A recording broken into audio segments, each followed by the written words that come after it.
Welcome back, episode 5, You Gonna Feel Me podcast. I am your host, Slim, and today we have a well-known New Orleans recording artist. Go ahead and introduce yourself, young man. Hey man, Rooftop Race, man, checking in with my dogs, you hear me? Yes, man, I'm glad that you consider me, you feel what I'm saying? And let's get this thing popping, man. Man, I'm just glad you, answered the phone for Roddy, bro, and gave me that privilege, You the second. Oh, we gonna do one like the Breakfast Club with the video camera on me and all that. Yeah, but it ain't gonna so be we're nothing gonna have like, a part 2 to this. we gonna definitely have part 2, but it's gonna be nothing like the Breakfast Club because we in New Orleans, like the famous words of Slim, get your own style, people feel you more, and that's what we shooting for. Man, I roll with that. I ain't gonna argue with that. I roll with that. All right, we gonna bring Mr. Rashad and let him introduce himself. Hey, how y'all doing? I'm Rashad. Everybody know me as Roddy. I'm kind of cool with everybody. I'm a downtown kid. Livingston. Went to Easton one year. Went to Kennedy. That's where I met the best people in my life at Kennedy. But Oh man. Here for Rooftop Rafe right now, so we'll get more into him right now. And Rafe, since he started like that, I'm gonna go ahead and ask you my famous question. And what school did you attend? John F. Kennedy Cougars, the #1 band in the land. You went to the one on Paris or the one on Wisner?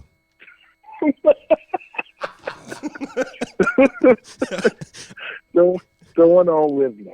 I'm an old nigga. Hey, bro, I got you now, bro. You played in the sports or any extracurricular activities while you was at John Fitzgerald Kennedy? No, I actually played in the band, man. I was on color guard for like 2 years, from 97 to 99, 3 years. And I was in the band from 99 to 2000. I played baritone. So most of your high school life, you was a flag holder. That's what you're telling me? Well, I hold the sword, sir. Thank you very much. I hold the flag 1 year, then I hold the sword 2 years, then I got... Wait, you know what? No, I'm lying. I can't count right now. 97, 98, I hold the flag. 98, 99, I had the sword. I was a little captain. And 99, 2000, I got in the band because I had to fill some voids. They was a little low on baritone, so I was like, yeah, man, I can play that shit. So you went in and got... Who was in there? You went in and got on B-Tone. So... Mm-hmm. I'm gonna ask you that famous New Orleans question with all you been here. You know how to read music? Yes, sir. But wait. Let me go back for you though.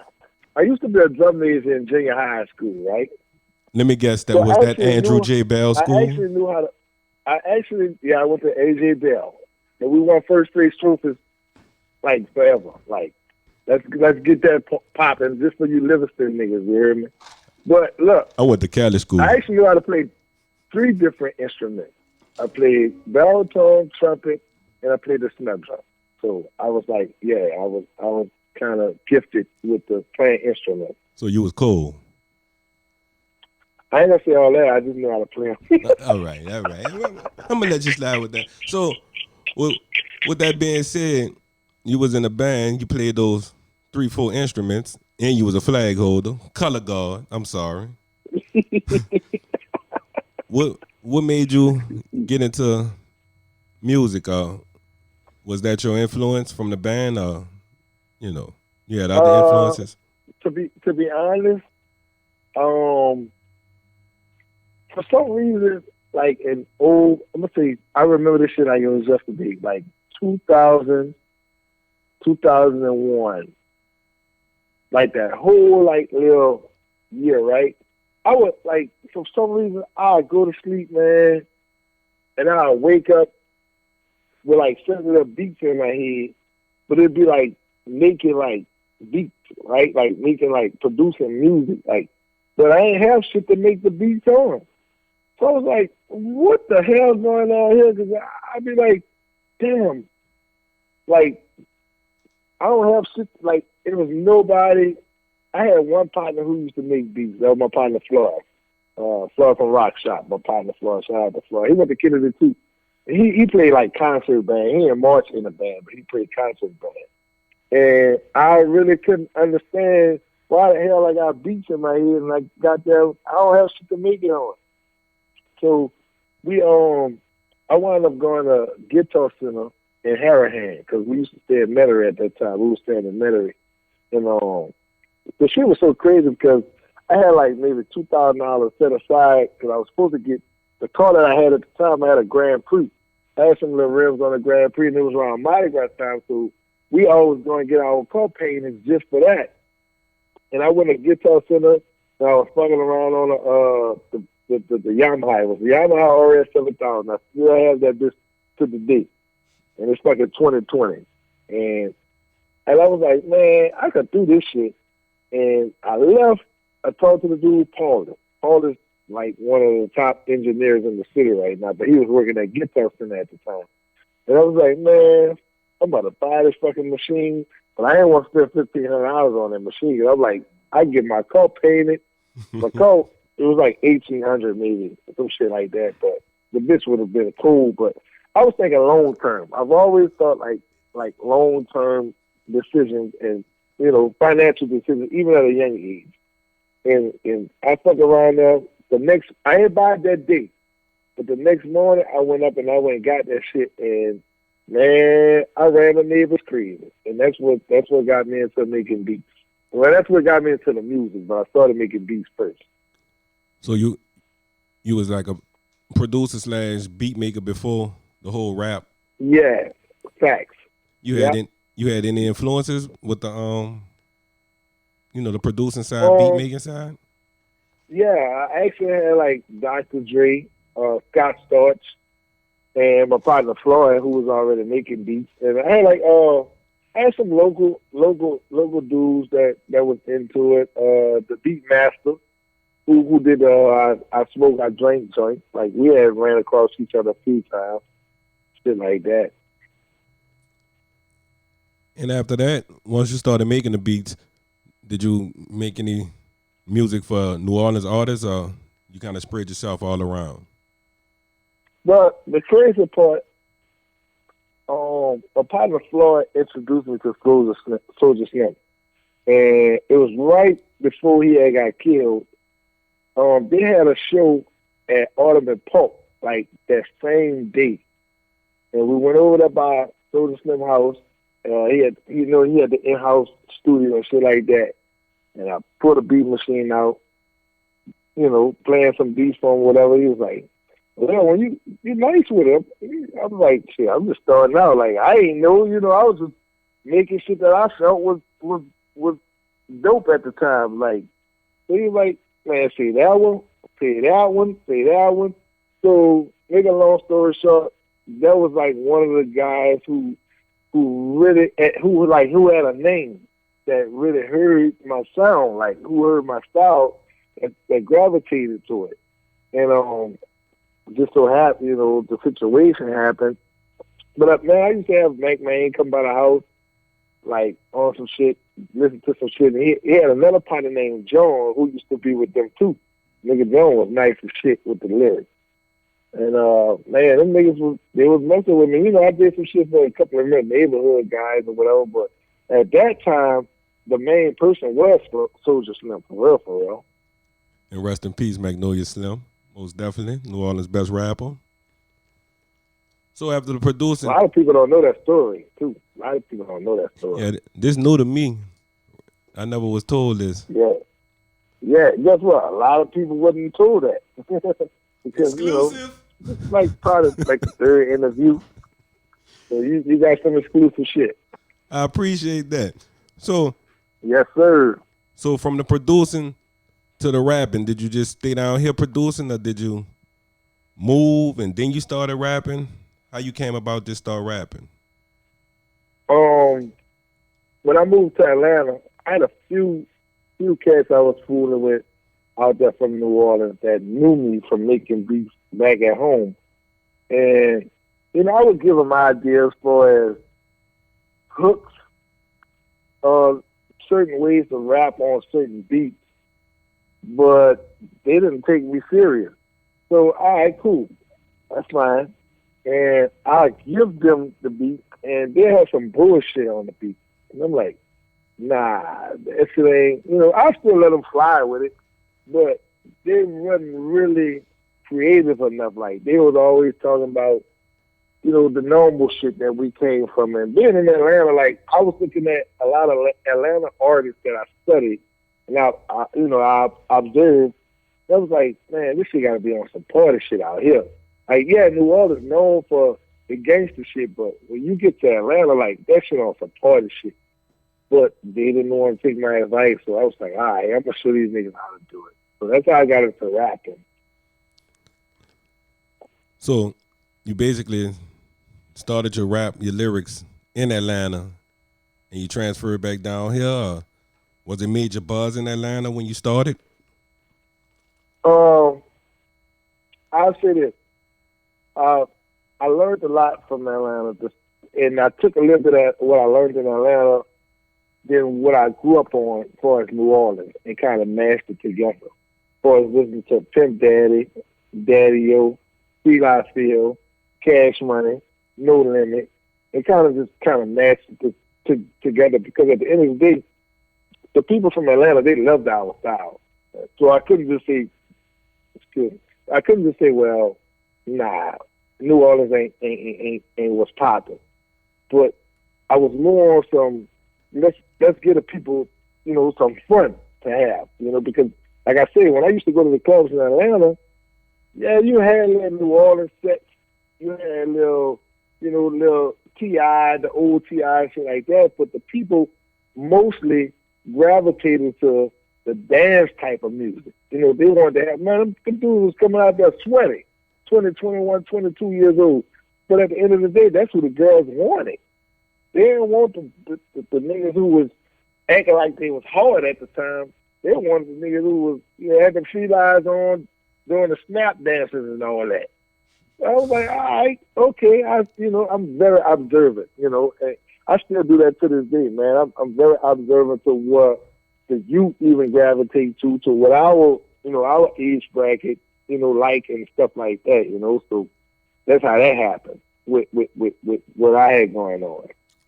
So basically, you just followed your own mind and followed your own style, and you didn't do what most people were doing down here. You kind of like did your own thing. Yeah, facts. Like I said, it was a little mash between New Orleans culture and Atlanta culture. Right, but you didn't go that route at the time. I'm assuming you was in Atlanta, maybe Katrina.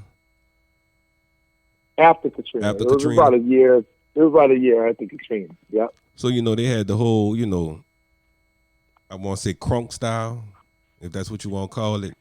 Yes, the crunk style mixed. It was like the crunk style, and then the snap came after that with the D4L. Yeah. Shorty Low. The Laffy Taffy and all that during that time. Gotcha. So, who was like your favorite artist? Who was your favorite artist, and who your favorite artist now? Like, who you rather listen to? I'm kind of versatile. With the baby, I listen to him. NBA Young Boy, I listen to him. Roddy.We, I listen to him. Man, I can even give you some pop stuff. I listen to a lot of stuff because I'm a musician first, so I don't have a box that I carry myself in, because at the end of the day, I look at myself as a producer and a songwriter first, rather than an artist. So, I listen to Billie Irish. I don't know if that's the correct name, but, she's very, very dope. She kind of reminds me of Winehouse. What that lady's name is? Amy Winehouse. Amy Winehouse. Yeah. Yeah, whatever her name is, I can't remember right now. But I used to listen to her like before she died or whatever. Then I started listening to her old girl, and man, it's some dope music. I love music, so it's like no kind of box with me with music. So you could rock with anything. Yes, sir. Yeah, Thanks. I understand that, because I get laughed at because I just put my iPod on shuffle and I just let it go, and you might hear some gangster, Roses. some gangster music. Like he just said, you definitely will hear some Guns N' Roses, some Velvet Revolver. Then I come to the blues. You know, I love But that's what I'm saying. old R&B. Like I look at that's it. music as like therapy. So it may be someone who, like, outside of our culture that we may listen to, but it will help us get through the day. It will help us get through whatever we're going through. You know what I'm saying? So, yeah, like I said, I'm a musician first, so I'm always open-minded because I can see I have to study certain artists just in case I get to that level, and I'd be like, you know what? My publicist or my manager can plug this up with this person or that person, and it might be outside of rapping. It might be outside of R&B. So I have to always be prepared to be like, all right, cool. We can handle that, that assignment, that project or whatever they want us to do. Like, I'm always proactive on music. I pride myself off of that. Gotcha. And nothing wrong with that. At this time, are you signed to a record label or you looking for a label? No, I'm independent. Independent? So you'd rather be independent or would you rather be signed to a big label? Right now, in these times, I'd rather be independent. Meaning because what the record labels... Now, I'll tell you this. If I had leverage and we talk some numbers and we go with what I want to happen, then yeah, I don't have no power with that because the record labels can get you in places that being independent, can't. But I'm more on some being financial stable to take care of me and my family. So I don't really care about the industry part of it. You know what I'm saying? So it's like if I'm independent and I can get 5 to 10 grand, 15, 20 grand a show, I think I'll be okay with that. More on some currency type stuff. I don't know if currency with a big label now, but as long as I've known him, he has been, independent and, do good for himself. So, hey, I respect that to the fullest. Yeah, it's about the money. So, I mean, if you're going to get more independent, I mean, why sign with a label and let them get 70% and you get 30%? If I'm still getting $10,000 a show, I don't need to be on Q93. No radio station, let alone. Speaking of that, do they play your records on 93 or? Well, I don't think we have. Yeah, actually, right now I have 2 records on Q93. I have the single "Learn to Love" by Rooftop Rafe, that's me, and I'm actually featured on another song, which is "Got It Going On" with my boy Devious. Dion Norman. He's like one of the guys who like really started out the bounce shit with DJ Irv. Yeah, Devious. And T.T. Tucker. Yeah, I know Devious. Yeah, so yeah, I got a record with him that's on Q93 as well. You get a lot of spins, or is it a certain time of the day they play it? I think it's with shit.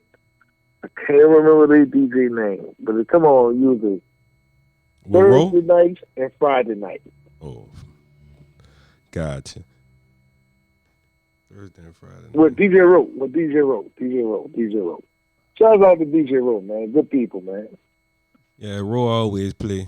He'll break the locals, Yeah, yep. Compared to some of these other cats we got out here. And shouts out to DJ Papa too, because Papa actually, the city of New Orleans actually helped like bring light to the Learn to Love, which is my single. But Papa really put it on Q93 to help like the other people outside of New Orleans, like, get that exposure, that promotion with the Learn to Love record. I gotta shout DJ Pop out. And you performed that Mardi Gras 19, right? Under the Bridge? Yeah, correct. Yeah, I remember seeing you out there. You was a little intoxicated. You did your thing, though. I appreciate that, man.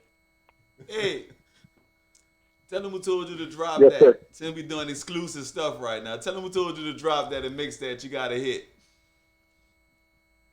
Yeah, Roddy always do. I always tell Roddy a whole lot of shit. Because Roddy open-minded. That So boy, he more on I'm gonna some, tell y'all like this. he He hit me more on up one some, night. He was like, "I got he, something for your wedding, bro." I was like, "Let me hear it." You sent it to me. I said, "Man, mix it and master. You're gonna be good." And guess fact. what? That's fact. Broke So off. Roddy do have an ear for music. He do have an ear for music, and he was on it. Like, he was like one of the first people I sent the record to, for real, for real. And I was just, man, I'm gonna tell you, man, I really had to give up on the music. And I was just going through some shit, and like that was my outlet to like record. So when I had posted it on social media, I had just posted the hook part. I never posted the whole song. And I had sent like certain people the whole song, and I sent it to Ryder, and Ryder was like, "Yeah, that's a hit." I was like, "You think so?" And he was like, "Yeah, that's a hit." So buku people was hitting me up. They didn't know that was even my song. They thought I was like singing somebody else's song. And shit, hey man, that social media, man, in New Orleans, if you have something decent, like they gonna fool with it. They gonna fool with it for real, for real. Yeah, I follow you on social media. I see you get a lot of hits, except when you talking Man, I crazy. just be playing around, man. I just be playing around and Yeah, trying to bring some positive energy, that laughter. That's about it. well, you're not being positive when you talk bad about Mike, bro. You can't do that. That's not positive. Hey, man. Hey, that's my platform. Like Shannon Sharp do on Undisputed, that's my platform. And look, I'm with that, but you gotta respect greatness, man. You have to respect the GOAT, bro. And the GOAT Oh, is most definitely. Most definitely.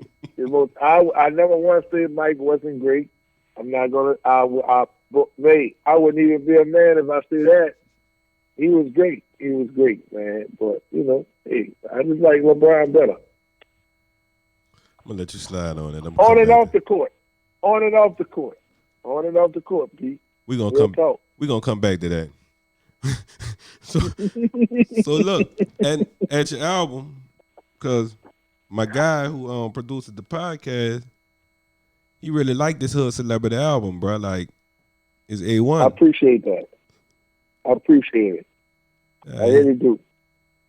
And they got some cuts on it. And I remember you when you performed that Roddy.We, you had your whole little cult following, everybody was asking for autographs and stuff. You ain't acknowledged me, but you was there. I seen it. But it was cool. First of all, B, I've been knowing you since Saji. When Saji was wrestling with Alicia. With Alicia, that's for like real. my sister. That's my first cousin, but that's like my sister. I So know. don't ever say I didn't acknowledge you. Okay? I've always known who you are. So Come on, stop Red, that. bro. And now you gonna get me in trouble because Alicia gonna want to kill me. Cause every time Alicia see me, she be like, "It's your fault, B." But we gonna leave that like that, cause that's my people. I love Alicia to death. Saji, my dog. We gonna leave it like that. Yeah, but you know what I'm talking about, though. Family. You always been family. Always. Top. So let me ask you, Rafe, with your album, you wanted to do it just all the way solo with no features, or that just came about? It wasn't intentionally. It was just some people that I reached out to. They gave me a hard time, so I was like, "Hey, I don't need you." And it's in the most humble way. But even with her Celebrity 2 coming out, I ain't gonna tell y'all when it's coming out. It's probably gonna be no features again. And for the most part, I'm just trying to just display that whether you like me as an artist, or a songwriter or not, just acknowledge that I'm able to make hits. Like, I'm able to make some good music at the end of the day. Like, I ain't looking for nothing. Like, I feel like I'm past my time, to be honest, but I still do it for people who love my music. So, like, it wasn't nothing intentionally that I did, but there were certain people that I reached out to that I felt like they could have actually benefited from it. But they came after the fact when I dropped that. Hey, man, let's do some music together. Yeah, I'm going to do it on my turn now. I'm going to do it on my time. And that's how it is. So you kind of felt like when you first approached them, they didn't believe in you and they had to see. Yeah. Gotcha. Well, I kind of felt like they looked at me as a threat, was to where I was looking at it as like, let's help each other out. Like, you know what I'm saying? Like, I never was the type of person. I'm not a selfish person, and that's been a whole music career. To be honest, which it actually worked against me.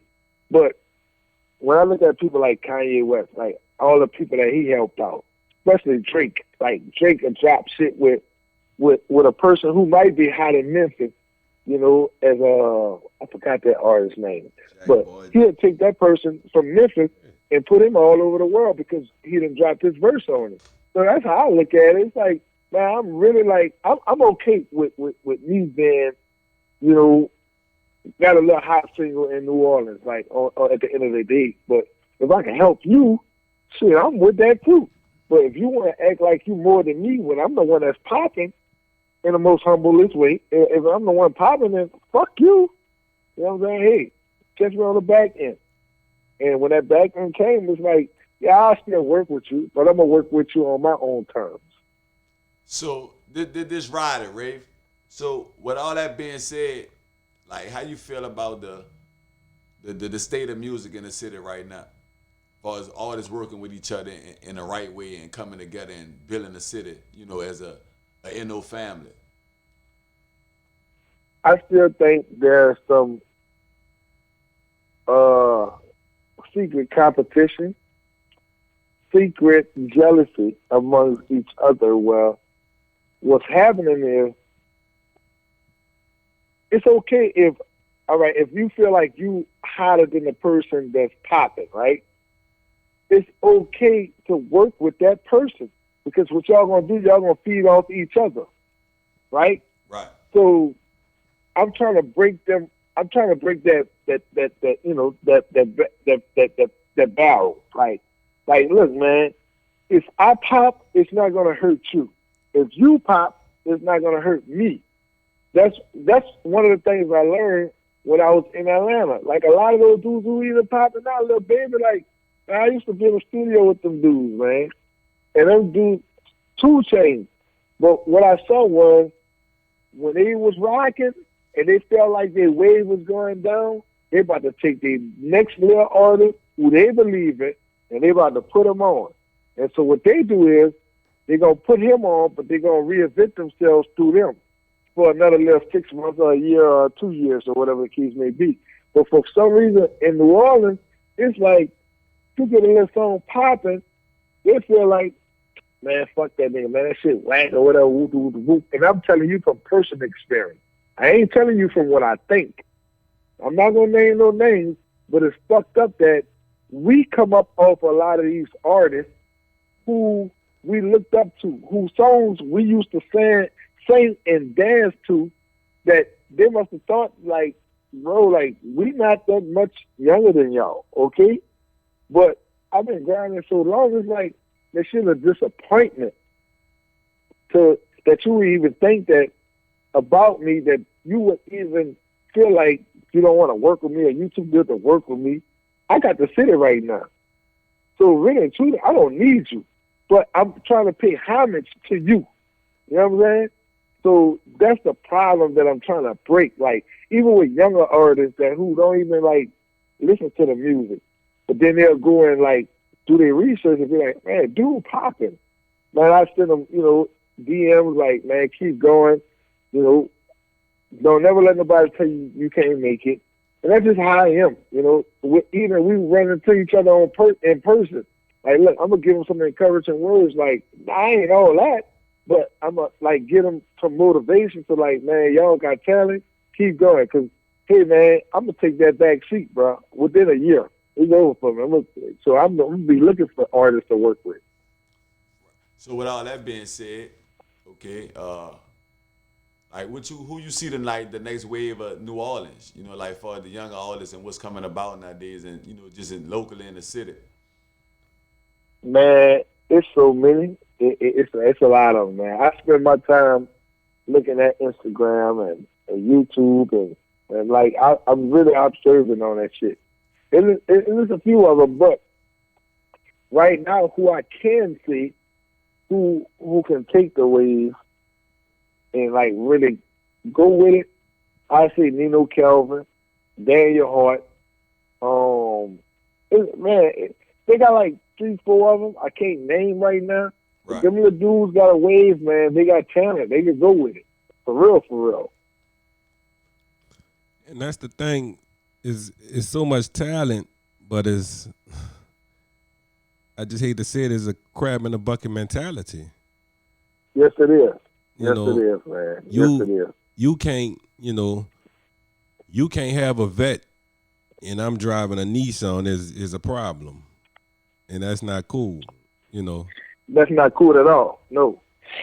And I'm just going out when I spoke with J Dog from Black Menace like 2 months ago, and I asked him, I'm That's like, my boy there. Hey, Shout out to J Dog. Shouts out to J, good people. I asked him, like, yeah, great people. Y'all had this all-star lineup. Was it any, jealousy or envy? He was like, nah. So we just looked at the next person like, okay, he going hard, I gotta go harder. It never was hate. It was like a friendly competition. Not the no. I ain't trying to outsell you, but you just went hard on your album. So now I know I gotta come back, and go hard too, because we on this label together, we in the city together. But now I just say New Orleans music like the drug game. It's like if you're on the third wall and you shining, you better not come to the ninth wall shining. Vice versa. And I could agree. And I could agree. And that's why I'm trying to bring light into that, like, we all could shine. Like I say, when I was living in Atlanta, man, on a Saturday night, man, you pull up the fucking compound, them niggas from everywhere pulling up in all kind of shit, man. We'll leave compound and go to Central Station. Central Station was the shit. Central Station was the after-hour spot. Man, them niggas driving all kind of shit, man. And recently when I went, like maybe probably about 4 months ago, before this shit just started, with the COVID shit. And man, them niggas driving Lamborghinis like they grandparents, man. Facts.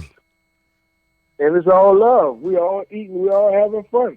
Because people have to think about it, right? It's like, let's just say we got to take a ride to Atlanta. That's a 7-hour drive. We're not about to listen to Jay-Z the whole time we fucking go to Atlanta. That's not about to happen. We're not about to listen to Young Jeezy the whole time we go to Atlanta. So we're going to have a little, damn, boy, you heard the boy so-and-so? Man, you got to check him out. You know what I'm saying? And that's how that shit come about, you gaining fans. Like, it's enough people out here to make money for everybody. I'm sorry. It's like rock. Like, man, you got some of the rock bands. Man, shit. All you got to do is do your part. Don't focus on the next one. Do your part.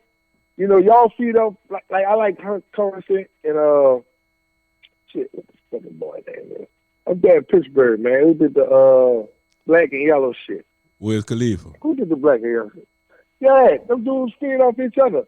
The white boy who died of an overdose. Forgot his name. All of them was like in the little cahoots with each other, It was like 4 of them. Man, the dudes really ate off each other and they branded off by themselves, right? So they doing their own thing. And that's how Atlanta rappers is on a bigger scale, though. It's like they feed off each other. Man, they do music with each other. Man, that shit was so crazy. I was like, damn, this is what we need to do. So I'm going to bring this back to New Orleans. This is what we need to do. And like you said with Atlanta, and if you really sit there and think about it, Outkast wasn't doing, Tip wasn't doing what Outkast was doing. You know what I'm saying? Jeezy wasn't doing what Outkast was doing. And it worked. Outkast had their thing. Tip had his thing. Lil Jon had his thing. Jeezy had his thing, and the list goes on. But down here, it kind of make me mad. And but I look at it, Rafe. You this, though. Mm-hmm. Did they ever diss one another? No. No. Well, even if they didn't do songs together, they never diss one another. Well, Luda did diss Tip, but we never knew until after. Yeah. It was a little subliminal. Got it in his feeling because Ludacris was blowing up. Yeah, and Luda didn't sound like nobody. and he made good music, And he made good and music. he ain't never dissed T.I. So at that point, you don't have no control over how another person thinks of you. But eventually, Jermaine Dupri and company, like, no, partner, we can't do this. We together. We stick together. But what happened with No Limit and Cash Money when they was at the top? They never worked together. Them niggas was like, fuck this one and fuck that one, and man. They got and one. that They was got no hold other on. They got one culture. song together. But this was before. I think Mac went major. Oh yeah, Cops and Robbers. that was before he even signed though. That was probably the last Cash Money artist and No Limit artist to do a song on Cops and Robbers on BG Chopper City. Yeah, number 6. Okay, all right, I got you. And then of course you had Slim and Jeezy. Mac was a good dude, bro. Hey, Mac was a different type of dude, man. I had Mac. Actually, I did meet Mac in person when I was young, like maybe 14, 15 years old. We used to shoot ball on the parkway. That's how I met Mac. When Mac was rapping with Storm, it was Mac and Storm at the time. And we used to shoot ball. My daddy stayed on the parkway. And we used to shoot ball together and shit like that. And Mac was always like and this was before I even got to making beats and all that.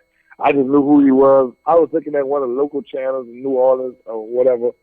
I don't know what channel it was, but him and Mac and Stone used to be rapping. I was like, oh, that's your boy, And he was always a cool dude, bro. He was always a cool dude. So I can see that happening with him. You seen that boy on Rap Alley on Channel 10 on Cox?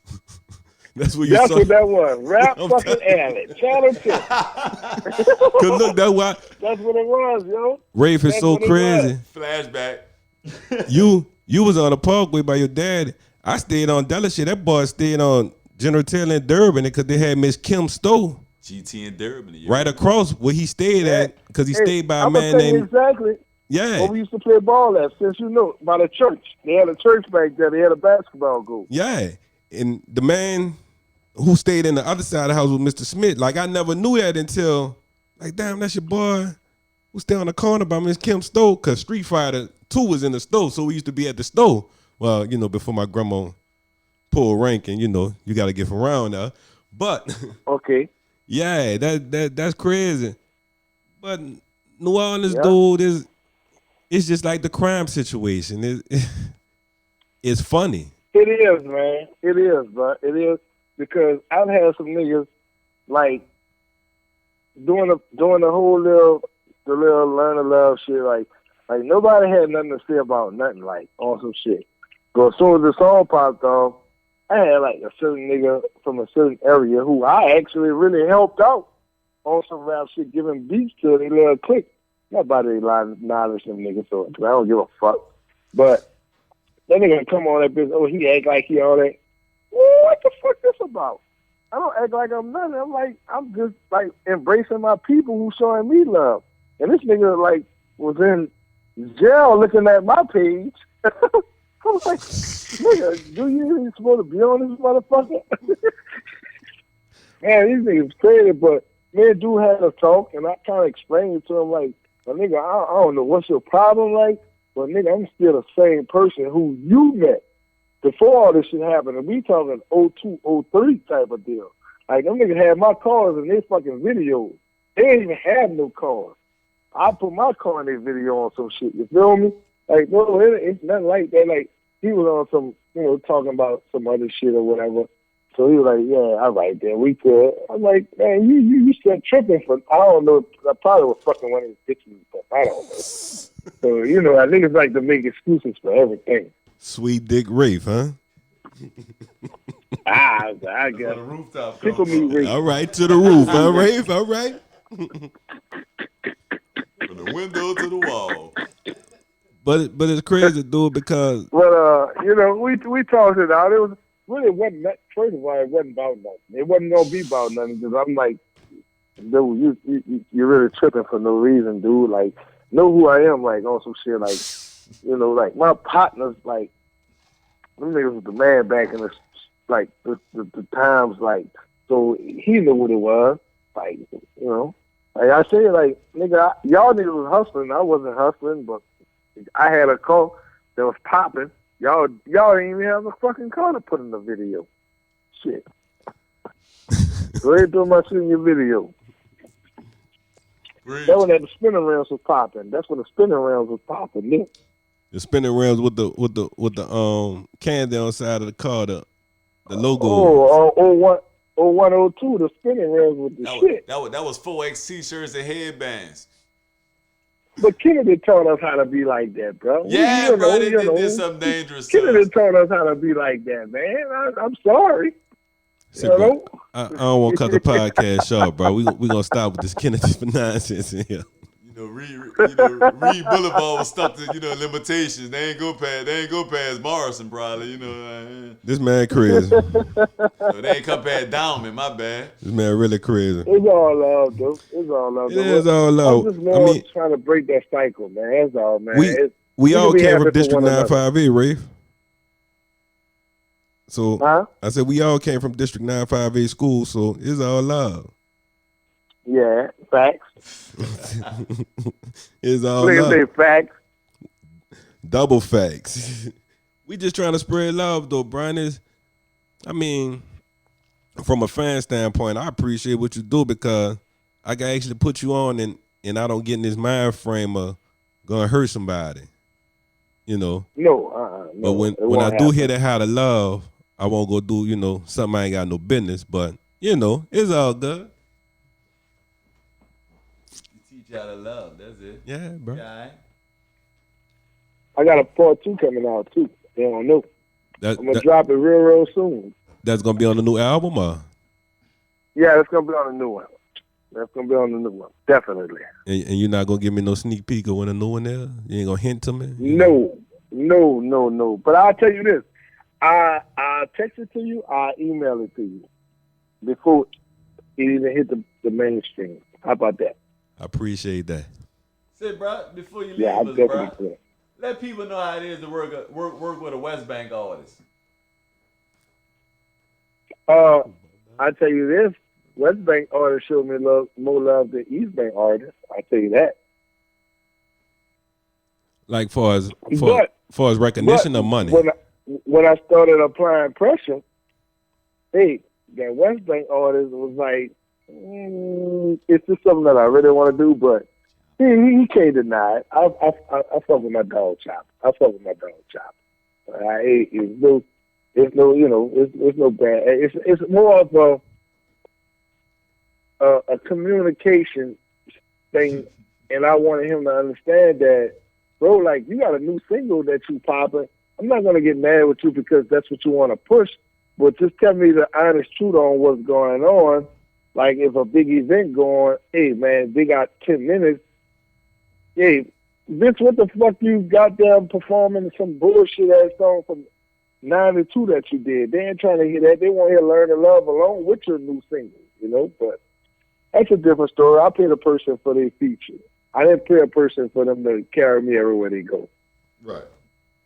That's cool though, because Slim made it bad for a lot of people. When he made that song and told him, West Bank got to catch that bridge. A lot of West Bank artists ain't want to come on. I'm being honest.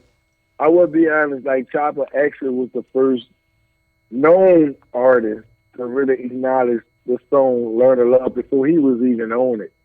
But the other niggas, they'll turn their head. Them niggas gonna frown up and up. I'm like, nigga, you niggas about 50, dog. Let me chew this bitch. It's my turn now. You niggas is tripping, man. And that's the problem, B. That is the problem. They don't wanna let it go like y'all already know. Like, let the younger crew come through, man. And that's what I'm trying to change. Like, I embrace them dudes. Like, they don't know, some of them don't know me, you know what I'm saying? But I still encourage them. I still motivate them. Like, man, we have a culture here. I don't know if y'all know. Because some of them, for the most part, they probably wasn't even born when Daddy-O and goddamn Pimp Daddy was popping. Like, we've been singing and rapping on track. You know what I'm saying? With Feel I Feel and all that. And look, ain't nothing new. I put that on social media, Rafe. Doing something that we've been doing, but they just know how to do it better. Nah, I ain't gonna say they know how to do it better, Rafe, because we was really popping, but it just wasn't the push. Because Pimp was hot. Like, you could go put Pimp on right now, and that's Drake. You know what I'm saying? Pimp could sing, he Yeah. could rap, he could hum, Yeah. he could do all this. Well, And why I said, all right, you're right. But what I will say is Baton Rouge was more supportive, like you said, yeah. Baton Rouge was more supportive of their artists than New Orleans. Now, that do have something to do with the age bracket, too. So that's why I'm saying I can't really be mad that I don't have the wave that I should have because, it's not our crew who running the industry now. It's the young, put it like this, it's our sons and daughters, the era that's running the rap game now, I feel like it's like sports. You the greatest, but you have to hand that torch down. Like Mike handed that torch down to Kobe. Kobe sent it to You gotta LeBron. vouch. Joe Montana handed it to Young. Well, he was forced out. But, Gretzky handed it to Facts. Lemieux, vice versa. You gotta Facts. I agree. you gotta know your role because Michael Jackson know he wasn't gonna be on top forever, so he backed out. And then when he did come back, it go back to what you say, reinvent yourself through your artists. Mike started using younger people. Marsha Ambrosius wrote Butterflies. Like, and she wasn't even Damn, that's dope. well known. And I know this for a fact because I didn't talk to Marsha Ambrosius on several occasions. Like, she really wrote Butterflies. That's dope. Kels wrote You're Not Alone. Biggie wrote something, Teddy Riley, Neo. So we have to kind of down here, like, get that in our mind. Look, bro, I had my time. I had my run. Let little homie do it. It's like the drug game. You ain't going to be a drug dealer forever. Right, facts. You gonna go buy a house and some property and try to start a business, and you gonna leave it to the little young cat or whatever to go do that. That's fact. But I'm like that right now. To be honest with you, I ain't even made it nowhere. It's just that I'm just so focused on changing that culture. You hear me? And I know we got some good young artists, and even if it was an artist who the same age as me, like. Me and Busy had a little versus battle just to have fun. And I know how talented Busy is. But I know Busy don't really be out for us in the public like me. So I felt it was an honor for me to like, all right, you know what, let me get my dude back out. And he even he was big on that shit. And Busy is like a dope ass artist. But sometimes people did that shit so much to where they get discouraged. And I would just want him to know, like, you're still relevant. You know what I'm saying? And I ain't had no problem with. And look, guess what, though? Man, I had a whole A&R listening to the battle from Rock Nation. And he was like, man, dude, nice, like, on some shit, So that's why I don't have no type of way towards helping somebody else get on. And if dude would have been like, oh, yeah, we got to sign him, guess what? I'd be like, man, look, I just want to see you make it. You got kids to take care of. Hey, man, go get that shit, man. You're going to be all right. You feel me? Now, on the other hand, I'd be like, all right, bitch, I help you get on, bitch. Don't forget about me. Well, but I'm not trying to be the man at the end of the day. I respect that. And Dizzy. I thought he said Dizzy. Yeah, that's real for you to even say that like that. Like, you had the A&R listening to it, and if they would have signed it. I'm telling you, the man stayed next door to me. Now, look, now, check this out. Let me tell you how crazy this shit is. He been staying next door to me probably the last year, right? But he was on the road so much, the quarantine shit really, got us introduced to each other, because we couldn't go no fucking well. He's from New Orleans, but his mom, been in the music industry, forever. But, that's how he got his, he worked his way up at the end of the day, but he travels with Rock Nation or whatever.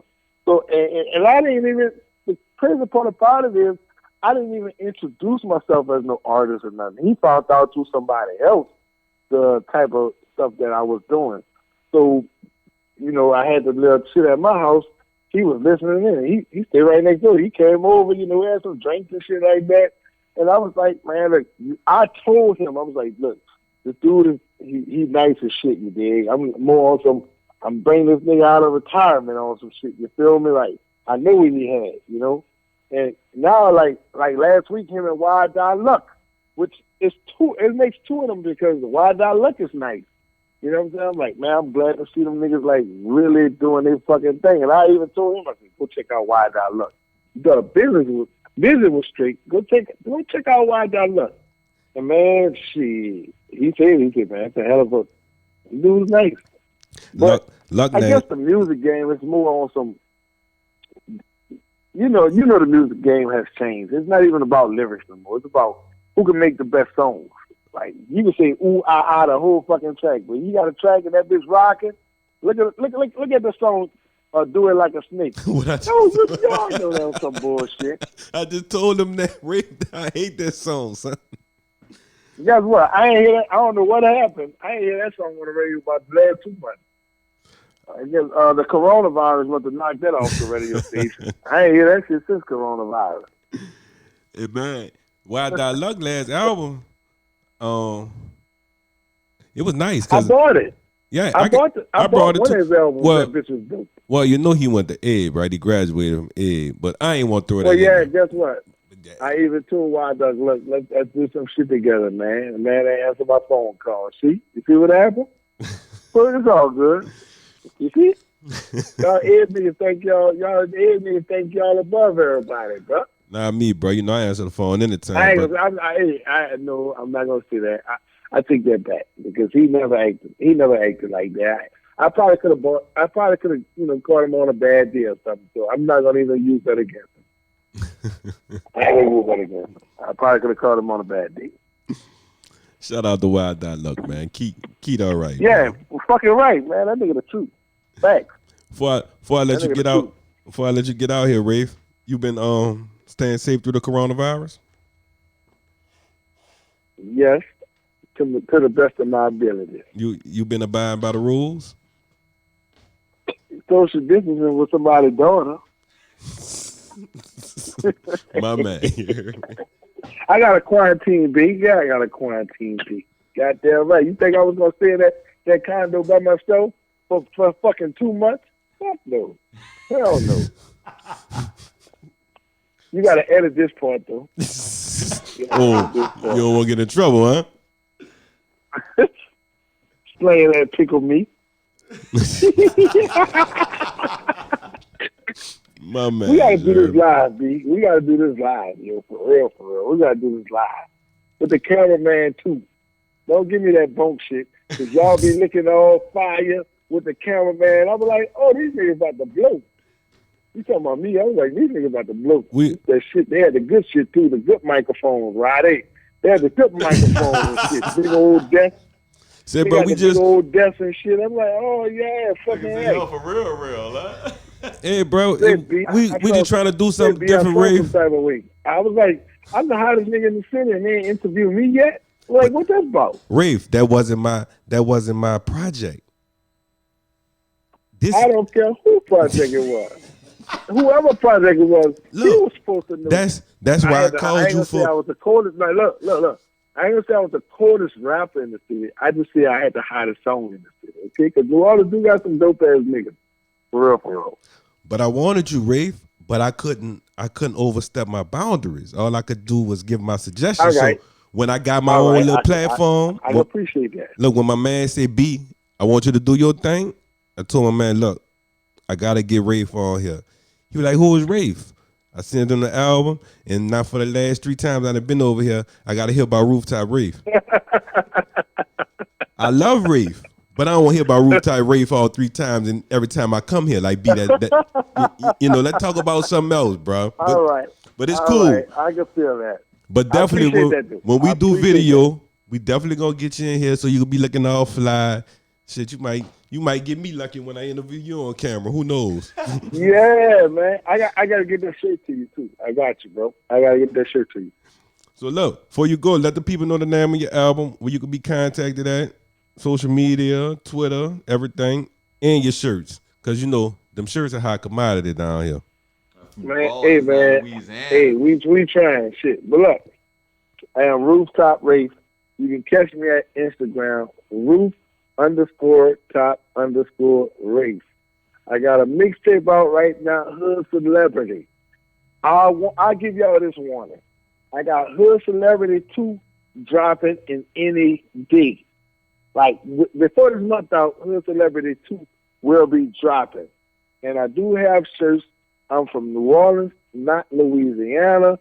No diss to nobody outside of New Orleans. But that's just something that we used to say. But even before Katrina, we used to be like, we from the third wall, uptown, the east, or whatever. We not from New Orleans. So that was something that we always pride us to our, cell phone. But once we had to be dispersed all over the fucking country, then we were like, all right, New Orleans, I'm going to hold you down. So I do have a shirt. That's my little line, you know what I'm saying? So y'all can hit me up the same Instagram, Roof_top_Rafe. For the shirts, DM me. I got y'all. Actually, I just bought me a machine. It ain't come in yet. And I have the shirts cheaper than $20. It'll be $15 for the most part. Now, if we got, some exclusive shit, then yeah, you're going to pay that $20. You did? Because I need my $40 for them little yags. You hear me? There you go, Mr. $40. That's what we about to change your name to, Mr. $40. Mr. $40. Mr. $40. I'll take that. Bro, I like the Mardi Gras hoodies too, bro. I just ain't get a long enough time to wear. $40. You don't know about that. So y'all are exclusive. Roddy and B, y'all exclusive as shit. That's what y'all don't know. But hey, man, I appreciate you, man. I really, really like. Look, I'm with it. Like whatever you need from me, man, let's get it. You got it from me. And y'all always family, especially Roddy. Roddy called me probably every other morning on some bullshit. I be like, look at Roddy. Roddy like a. He be tripping sometimes, Ray. That nigga's crazy. Call you at 6 o'clock in the morning like you just supposed to be up at 6 o'clock in the morning. Like, really? Well, I do. Well, Roddy, why Brandon don't think I have a job? I don't know why B don't think I have a job. I told him you had one, bro. I told him you had one, bro. I said, shit. But Roddy Rafe post something on Facebook, and I called him. He wouldn't even answer. That nigga just be to post something 2 minutes before that. B, I swear to God, Roddy called me one day, probably about a year or two ago. Roddy was like, bitch, you ain't got no job. I'm like, Roddy, I have a fucking job. I don't know why you think that. My neighbors be the same way, too. You hear me? I figured you ain't had no job because I had went to Picayune.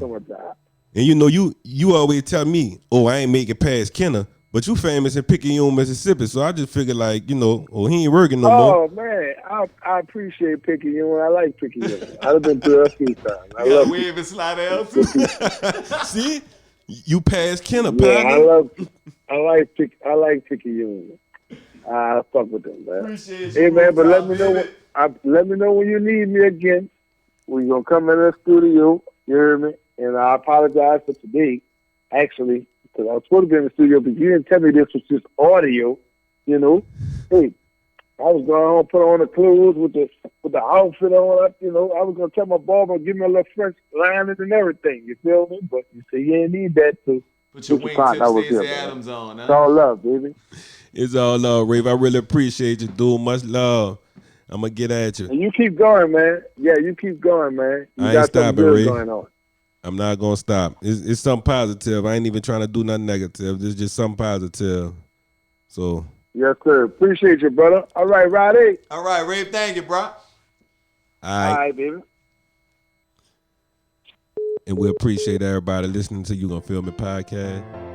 And like the old New Orleans saying for Papa Smurf, love is the answer, no matter what the question is. Yeah, look.